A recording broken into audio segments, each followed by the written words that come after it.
안녕하세요. 닥터이걸TV의 내과의사 이걸입니다. 오늘은 역류성 식도염에 대해서 이야기하는 세 번째 시간이에요. 그래서 역류성 식도염으로 오해하기 쉬운 질병들한테 얘기하려고 하는데요. 소화기내과를 찾아오는 많은 분들이 처음에 와서 자주 하는 이야기가 있어요.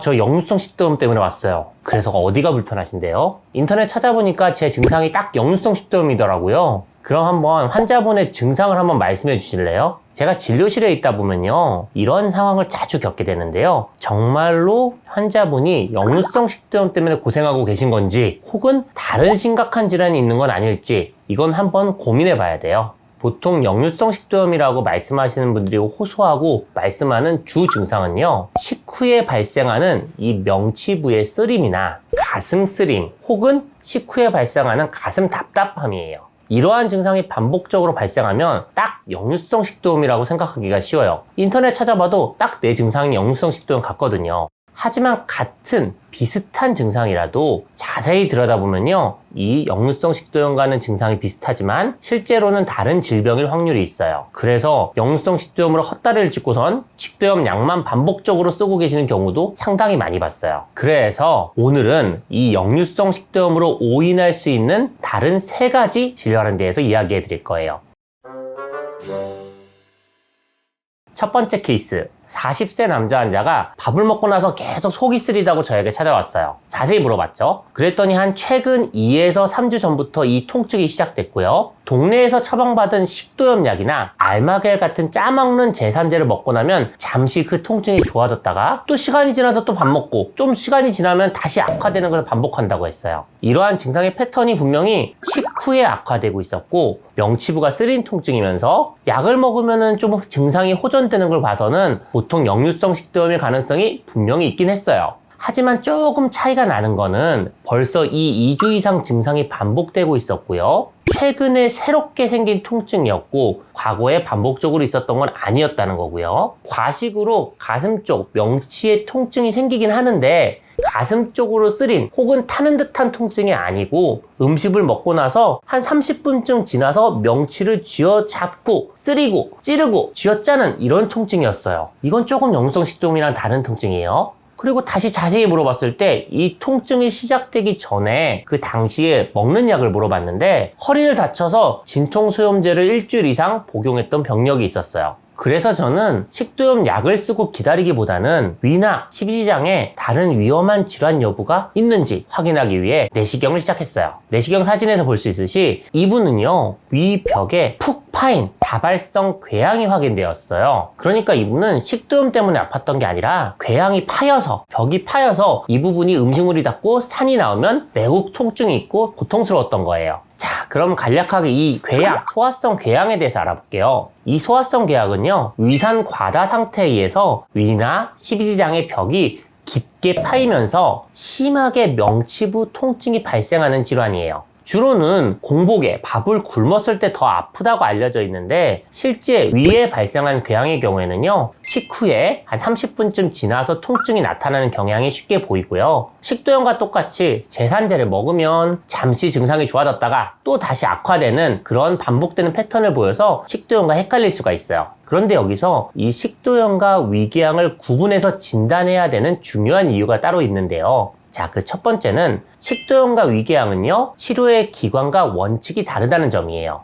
식도염은 약물 치료와 생활습관 관리만으로 완치를 할 수 있는데 반해 이와는 달리 위궤양은 한번 치료할 때 완전히 위궤양이 좋아질 때까지 최소 4주에서 8주 정도 연속해서 치료를 해야 되고요. 또한 동시에 헬리코박터 균이라는 녀석을 찾아서 치료를 해야 되는데요. 이 헬리코박터 균이 있으면 이 소화성 궤양이 재발률이 높아지게 돼요. 두 번째, 위궤양 같은 경우는 식도염과 다르게 암을 놓치면 안 된다는 점이에요. 우리나라에서 가장 흔한 중증암인 위암은 흔하게는 위에서 이 궤양의 형태로 나타날 수가 있어요. 푹 파인 형태로 나타나는데 조직 검사해 보면 암인 경우가 있다는 거죠. 특히 40대 이상에서 우연히 건강검진 내시경을 통해서 궤양이 발견되고 이 조직 검사에서 조기 위암이 발견된 형태가 위암 진단의 가장 흔한 형태예요. 그러다 보니 식도염과 달리 위궤양이 내시경을 통해 진단이 되면요, 약물 치료를 2달 한 뒤에 그 이후에 다시 한번 두 번째 위내시경을 해야 되고, 그 위궤양이 생겼던 자리에서 조직 검사를 한 번 더 해야 돼요.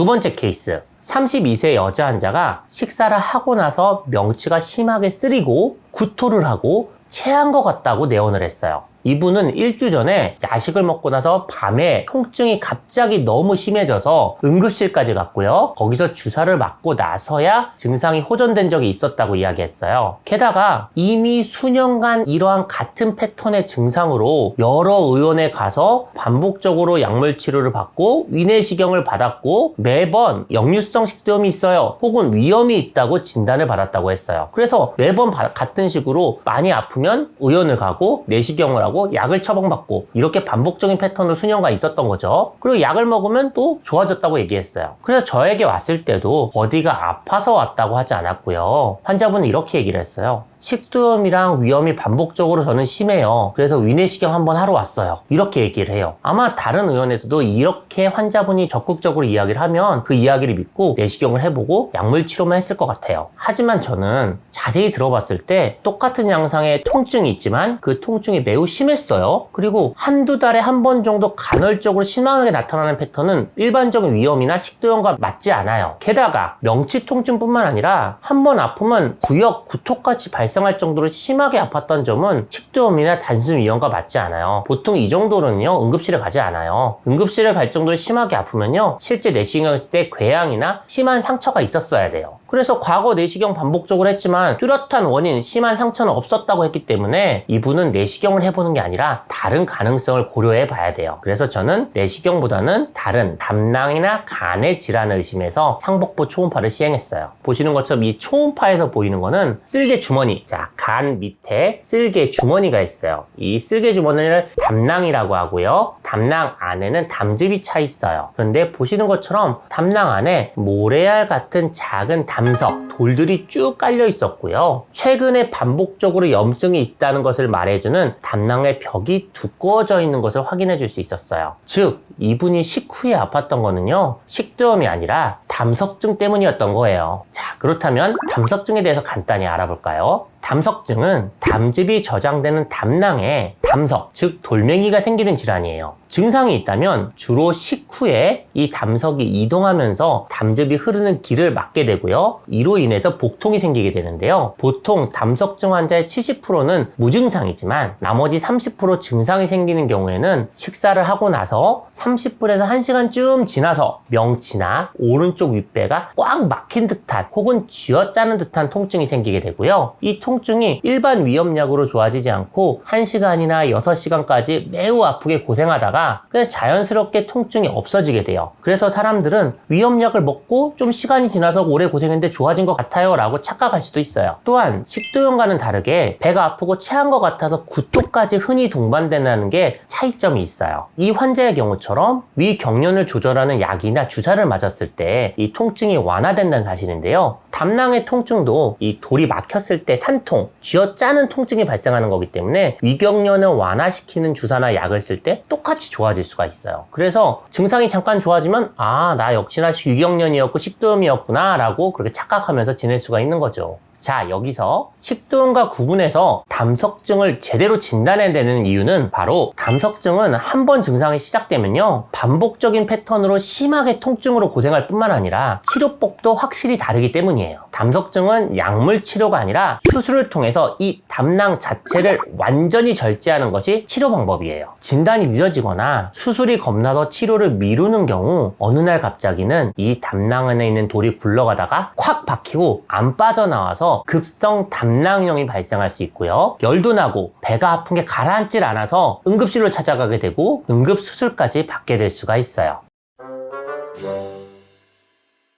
세 번째 케이스, 변이형 협심증이라는 건데요. 보통 심장 혈관이 좁아지면서 통증이 생기는 것을 협심증이라고 하고요. 그 증상이 운동할 때나 숨이 찰 때 그 흉통이 악화되는 양상을 보이기 때문에 이런 증상을 호소하면서 찾아오는 흉통은 내시경을 하지 않고 식도염약을 먼저 쓰지 않고요. 심장 쪽의 검사를 우선하고 치료를 받게 돼요. 하지만 협심증 중에서 좀 돌연변이 같은 변이형 협심증이란 경우가 있는데요. 이 협심증의 경우는 운동하고 하나도 상관없이 오히려 낮에 활동할 때, 뛸 때 증상이 전혀 없고요. 이 가슴 통증이 밤중에 혹은 새벽에 아침에 눈을 뜨자마자 찬바람이 셀 때 이럴 때 나타나는 경우가 많아서 딱 식도염하고 헷갈리게 돼요. 게다가 언제 악화되냐면 술 마신 다음 날에 증상이 악화되고 심해지는 경우가 있고요. 비교적 젊은 사람들에게서 통증이 생기고 통증의 지속 시간도 5분에서 10분 정도로 그 시간이 지나면 자연적으로 호전되게 돼요. 그래서 딱 보면 누워있을 때 자다가 아프고 쓰리고 가슴이 힘들고 이러면서 깨면 딱 역류성 식도염으로 착각하기가 쉬운 거죠. 게다가 반복적으로 증상이 나타나니까 식도염 약만 반복적으로 들게 되고 증상의 지속 시간도 짧으니까 별거 아닌 일인가 보다, 식도염 약 먹었더니 좋아지나 보다 이렇게 생각하고 지나갈 수가 있어요. 이 질환의 문제점은 진단이 늦고 제대로 약물 치료가 되지 않은 경우에는 아주 극단적으로 심근경색이 생기거나 혹은 돌연사까지도 일으킬 수 있는 위험한 질환이라는 거예요.